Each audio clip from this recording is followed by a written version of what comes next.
السلام علیکم ورحمۃ اللہ وبرکاتہ۔ الحمد للہ وحدہ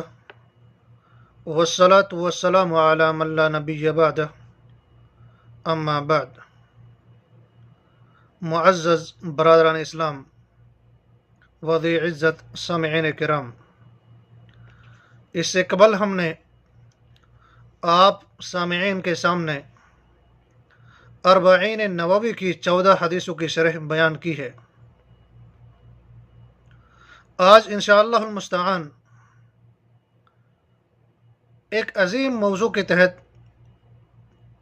اسلامی آداب معاشرت کے لیے حدیث ابو ہریرہ رضی اللہ تعالی عنہ کا انتخاب کیا گیا ہے کہ جس حدیث کے اندر اسلامی آداب معاشرت کے عنوان کے تعلق سے وضاحت کی گئی ہے، گرچہ کہ یہ حدیث بھی الفاظ کے اعتبار سے مختصر ہے لیکن معنی خیز حدیث ہے۔ جب آپ اس حدیث کے الفاظ کو دیکھیں گے تو 3 سطر کے اندر یہ حدیث ہے،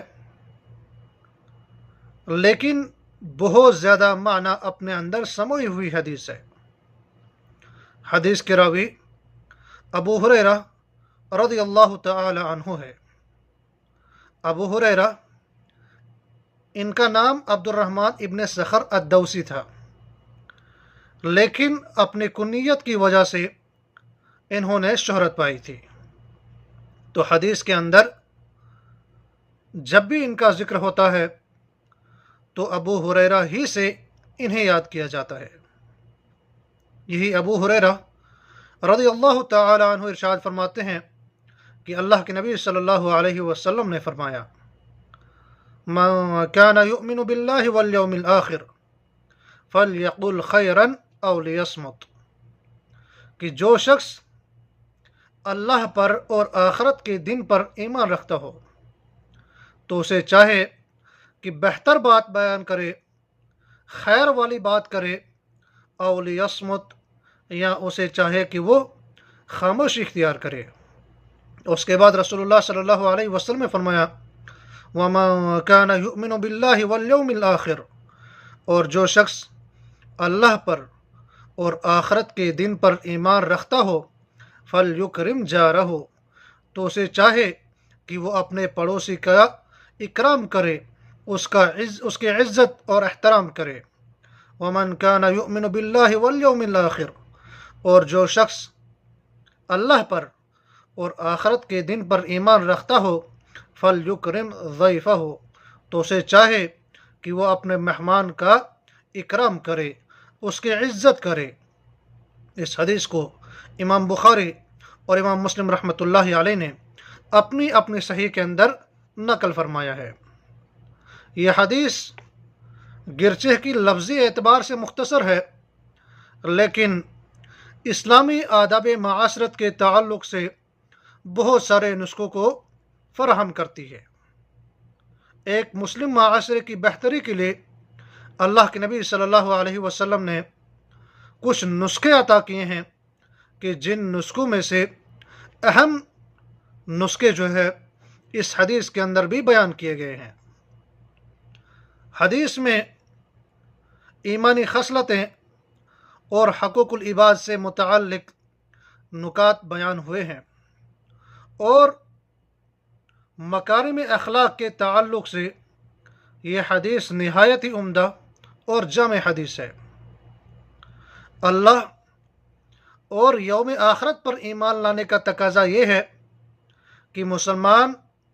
بھلی بات کہے، ایسی بات کرے جس میں سے خیر ہو،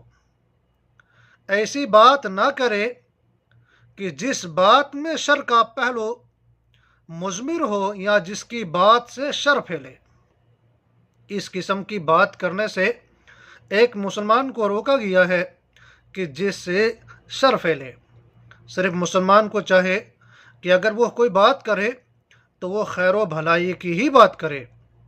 اگر ایسا وہ نہیں کر سکتا، خیر و بھلائی کی بات نہیں کر سکتا،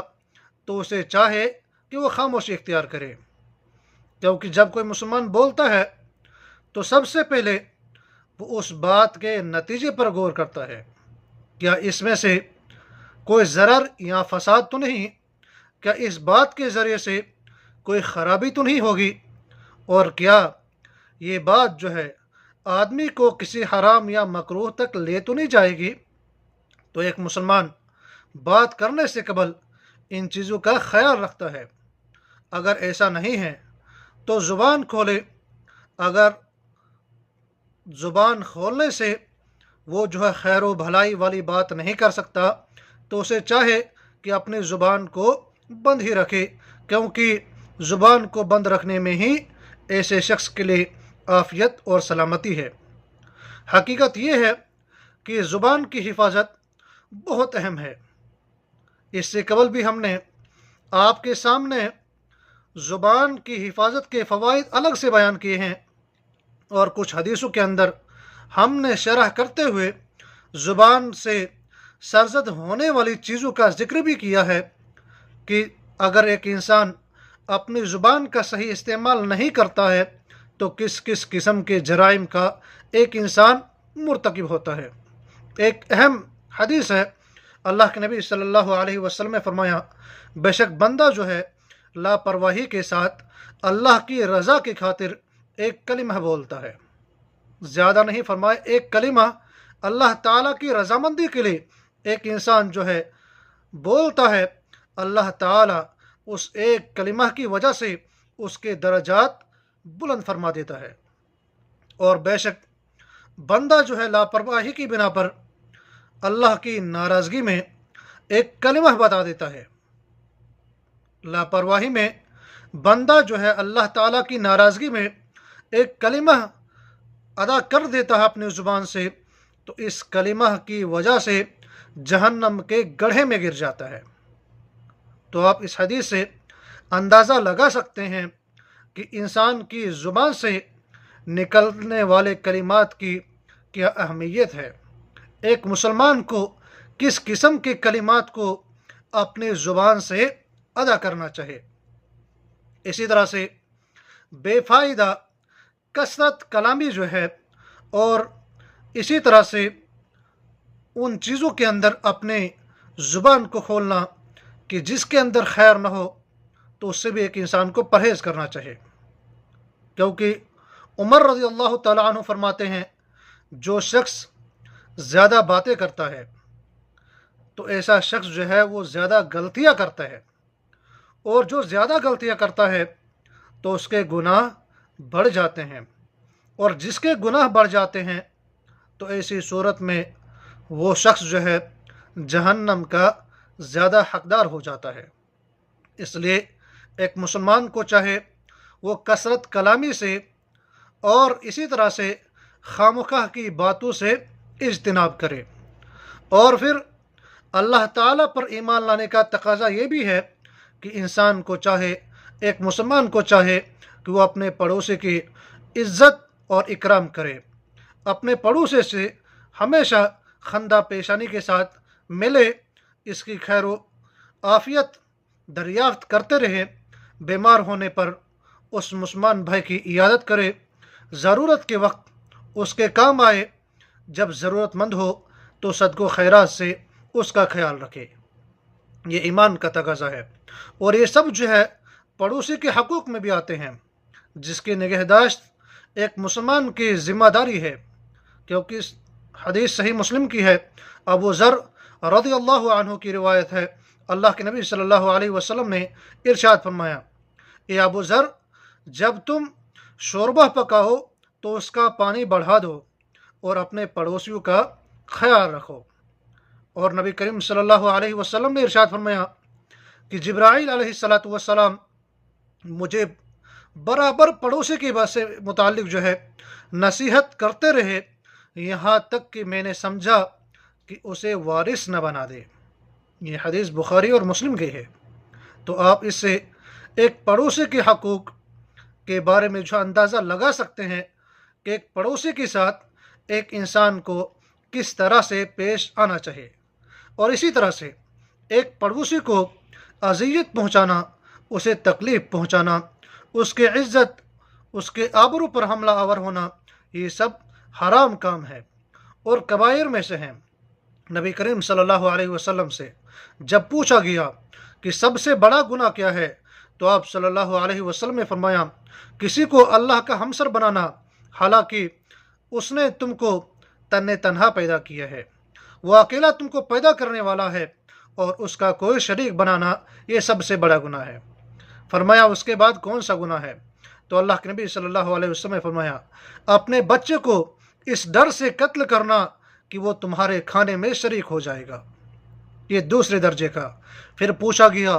پھر کون سا گناہ ہے یا رسول اللہ صلی اللہ علیہ وسلم؟ آپ صلی اللہ علیہ وسلم نے فرمایا اپنے پڑوسی کی بیوی سے بدکاری کرنا۔ حدیث بخاری اور مسلم کی ہے۔ تو آپ اس حدیث سے بھی سمجھ سکتے ہیں کہ ایک پڑوسی کی عزت اور احترام کا، اس کی توقیر کا کس قدر ایک مسلمان کو خیال رکھنا چاہیے۔ صحیح بخاری میں نبی کریم صلی اللہ علیہ وسلم سے ایک مروی روایت کے اندر ہے، اللہ کے نبی صلی اللہ علیہ وسلم نے فرمایا اللہ کی قسم وہ مومن نہیں، اللہ کی قسم وہ مومن نہیں، اللہ کی قسم وہ مومن نہیں۔ آپ سے پوچھا گیا، آپ سے دریافت کیا کون اے رسول اللہ صلی اللہ علیہ وسلم ایسا شخص کون ہے؟ تو آپ صلی اللہ علیہ وسلم نے فرمایا جس کے پڑوسی اس کی شرارتوں سے محفوظ نہ رہے۔ تو آپ یہ سمجھ سکتے ہیں کہ کس طرح سے رسول اللہ صلی اللہ علیہ وسلم نے پڑوسی کی عزت اور اس کا احترام کرنے کے لیے ایک مسلمان کو ابھارا ہے۔ اسی طرح سے پڑوسی کی عیب گیری کرنا، اس کی مذمت کرنا، اس کے ساتھ گالی گلوچ کے ساتھ پیش آنا، اسے برا بھلا کہنا، یہ سب جو ہے یہ ایک انسان کے لیے جو ہے بہت بڑا جو ہے خطرناک کام ہے۔ اس لیے کہ انسان کو چاہے کہ اس قسم کی چیزوں سے وہ اجتناب کرے۔